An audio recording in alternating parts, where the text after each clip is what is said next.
আসসালামু আলাইকুম। আজকে আপনাদের দেখাবো কিভাবে ইন্টারনেট ডাউনলোড ম্যানেজার থেকে একসাথে অনেকগুলো ফাইল ডাউনলোড করা সম্ভব।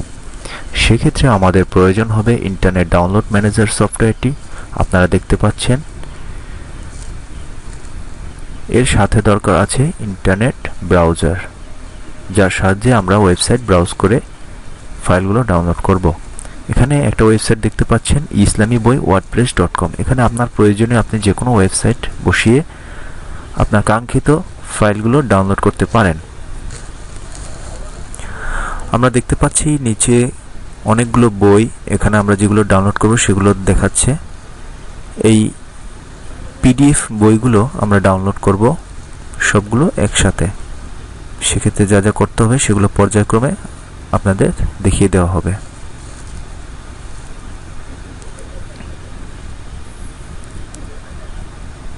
এখানে দেখুন, কার্সার ডাউনলোড বাটনে রাখলে নিচে বাম পাশে দেখা যাচ্ছে এর একটা লিংক চলে আসছে, সরাসরি লিংক চলে আসছে পিডিএফ এর। তার মানে বোঝা যাচ্ছে এখানে ক্লিক করলে ডাউনলোড শুরু হয়ে যাবে।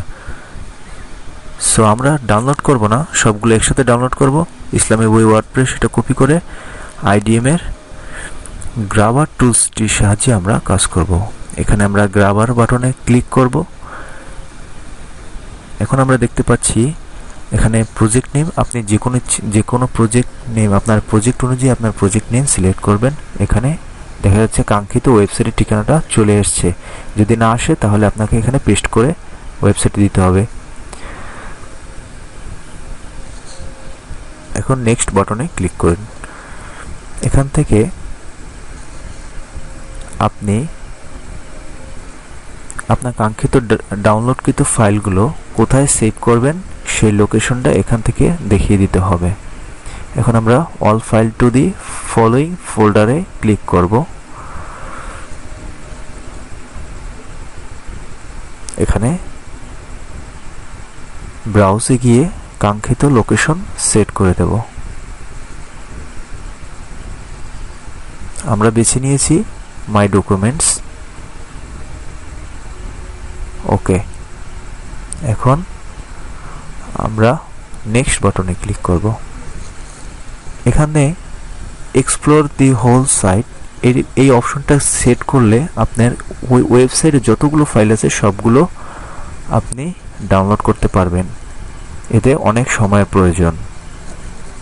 যদি ইন্টারনেট স্পিড ভালো হয় তাহলে খুব দ্রুত ডাউনলোড হবে। এখন নেক্সট বাটনে,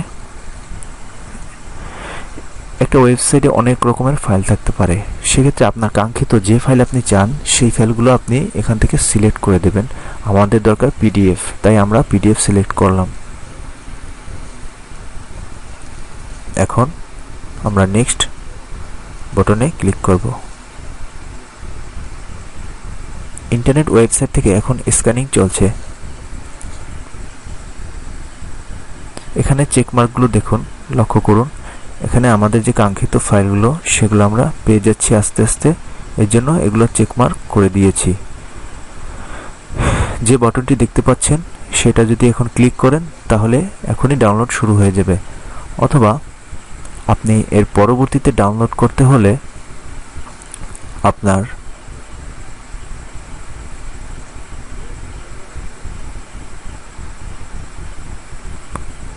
add check file to the main IDM list and to the download query, এই বাটনটিতে ক্লিক করলে আপনি পরবর্তীতে আপনার যে কোনো সময় অনুযায়ী আপনি ডাউনলোড করতে পারবেন।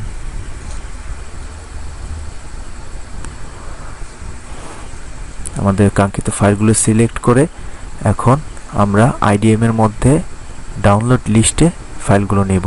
সেক্ষেত্রে আমাদের হলুদ বাটনটি ক্লিক করলে পরে এখানে 4টা ফাইল আমরা সিলেক্ট করেছিলাম সেগুলো চলে এসেছে, আমরা লিস্টে দেখতে পাচ্ছি। সেভ গ্রাবার প্রজেক্ট, এটা আপনি যদি সেভ করতে চান তাহলে ইয়েস দেবেন, আর যদি না চান তাহলে নো দিবেন। এখন আমাদের ফাইলগুলো লিস্টে চলে এসেছে। এখন আমরা ডাউনলোড স্টার্ট করব। এখানে ডাউনলোড স্টার্ট করতে হলে আমাদের স্টার্ট কোয়েরি বাটনে প্রেস করতে হবে। প্রেস করার সাথে সাথে কিছুক্ষণের মধ্যে ডাউনলোড শুরু হয়ে যাবে। আমরা দেখতে পাচ্ছি ডাউনলোড হয়ে গেছে। 4টের জন্য আলাদা আলাদা 4টে উইন্ডো হয়ে গেছে। আমরা যেটা অ্যাক্টিভ দেখতে পাচ্ছি সেটা অলরেডি স্টার্ট হয়ে গেছে।